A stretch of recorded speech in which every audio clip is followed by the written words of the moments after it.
नमस्कार दोस्तों, स्वागत है मेरे YouTube चैनल पर। कक्षा 7 विषय विज्ञान और अध्याय नंबर 2 प्राणियों में पोषण, इसके हम अभ्यास प्रश्न हल करेंगे। और अगर मेरा वीडियो अच्छा लगे तो इसको लाइक और सब्सक्राइब चैनल को ज़रूर करें। अभ्यास प्रश्न है प्रश्न नंबर 1, उचित शब्द द्वारा रिक्त स्थानों की पूर्ति कीजिए। तो इसका क हो जाएगा। मानव पाचन के मुख्य चरण अंतःग्रहण, पाचन, अवशोषण, स्वांगीकरण एवं निष्कासन होता है। तो ये इसके रिक्त स्थानों में आ जाएंगे। नेक्स्ट है ख, मानव शरीर की सबसे बड़ी ग्रंथि का नाम यकृत होता है। ग, अमावस्या में हाइड्रोक्लोरिक अम्ल एवं पाचक रस का स्राव होता है जो भोजन पर क्रिया करते हैं। तो यहाँ पाचक रस खाली स्थान में आ जाएगा। घ है, क्षुधांत्र की आंतरिक भित्ति पर अंगुली के समान अनेक प्रवृत्त होते हैं जो दीर्घरोम कहलाते हैं। तो यहाँ खाली स्थान में दीर्घरोम भर देंगे। नेक्स्ट है ड, अमीबा भोजन का पाचन खाद्यदानी में करता है। तो यहाँ खाद्यदानी आ जाएगा। नेक्स्ट है दूसरा प्रश्न, सत्य और असत्य कथनों को चिन्हित करना है। मंड का पाचन अमावस्या से प्रारंभ होता है। तो ये असत्य हो जाएगा। नेक्स्ट ख है, जीभ लाल ग्रंथि को भोजन के साथ मिलाने में सहायता करती है। तो ये सत्य हो जाएगा। ग है, पित्ताशय मंड पित्त रस अस्थायी रूप से भंडारित होता है। ये सत्य हो जाएगा। ग है, रूमिनेंट निगली हुई घास को अपने मुख में वापस लाकर धीरे धीरे चबाते रहते हैं। तो ये सत्य है। नेक्स्ट है तीसरा प्रश्न, निम्नलिखित में से सही विकल्प को राइट का चिन्ह लगाना है। वसा का पूर्ण रूपेण पाचन जिस अंग में होता है उसे कहते हैं, तो उसे क्षुधांत्र कहते हैं। इसका आंसर है वो सही हो जाएगा। 3 नंबर। ख है, जल का अवशोषण मुख्यतः जिस अंग के द्वारा होता है वह है। तो यहाँ बृहदांत्र हो जाएगा। और चौथा है, कॉलम ए में दिए गए कथन का मिलान कॉलम बी में दिए गए कथनों से कीजिए। यहाँ कॉलम को मिलान करना है। तो कॉलम ए है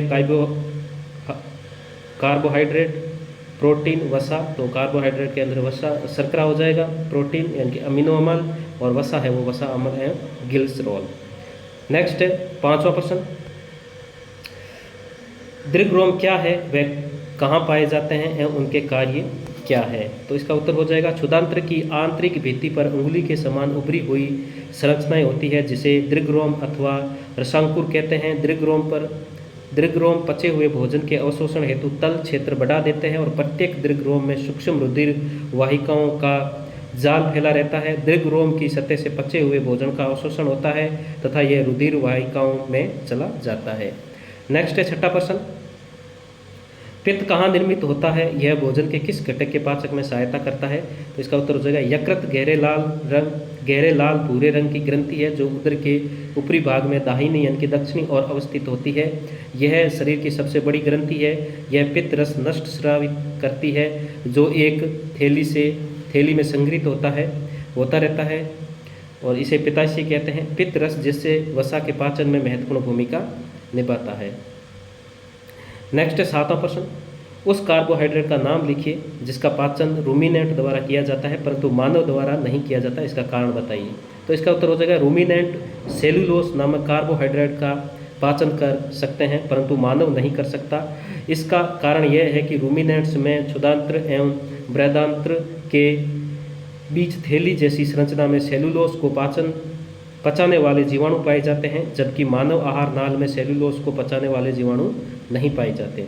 नेक्स्ट है 8वां प्रश्न, क्या कारण है कि हमें ग्लूकोज से ऊर्जा तुरंत प्राप्त होती है। तो इसका उत्तर हो जाएगा, शरीर में अत्यधिक ऊर्जा कार्बोहाइड्रेट के पाचन से प्राप्त होती है और ग्लूकोज कार्बोहाइड्रेट का सरलतम रूप है और शरीर में ग्लूकोज का पाचन एवं सीधा अवशोषण हो जाता है जिस कारण ग्लूकोज से तुरंत ऊर्जा प्राप्त होती है। नेक्स्ट है 9वां प्रश्न है, आहार नाल के कौन से भाग द्वारा निम्न क्रियाएं संपादित होती है।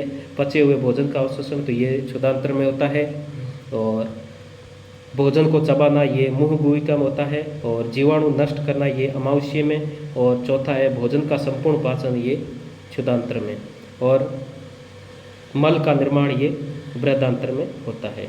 नेक्स्ट है 10वां प्रश्न, मानव एवं अमीबा के पोषण में कोई एक समानता एवं एक अंतर लिखिए। तो इसका उत्तर हो जाएगा, समानता है कि मानव एवं अमीबा दोनों में भोजन का पाचन रसों द्वारा होता है, और अंतर यह है कि मानव को भोजन पचाने के लिए उसे चबाना पड़ता है परंतु अमीबा को ऐसा कुछ नहीं करना होता है। नेक्स्ट 11वां प्रश्न है, कॉलम ए में दिए गए शब्दों का मिलान कॉलम बी से करना है। लाल ग्रंथि तो लाल रक्त स्रावित करती है। और अमावस्या है, अमावस्या अम्ल का निर्मोचन करता है। यकृत पित्त रस का श्रवण करता है। मलाशय बिना पचे भोजन का भंडारण करता है। शुद्धांत्र पाचन का पूरा होना और वृद्धांतर जल का अवशोषण। नेक्स्ट है 12वां प्रश्न।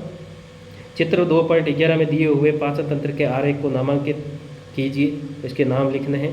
तो ये चित्र दिया हुआ है, यहाँ पित्ताशय है, वहाँ अमावस्या, और ये अग्नाशय, वृद्धांतर, क्षुधांतर और मलाशय और पाचन, मानव पाचन तंत्र का ये चित्र है।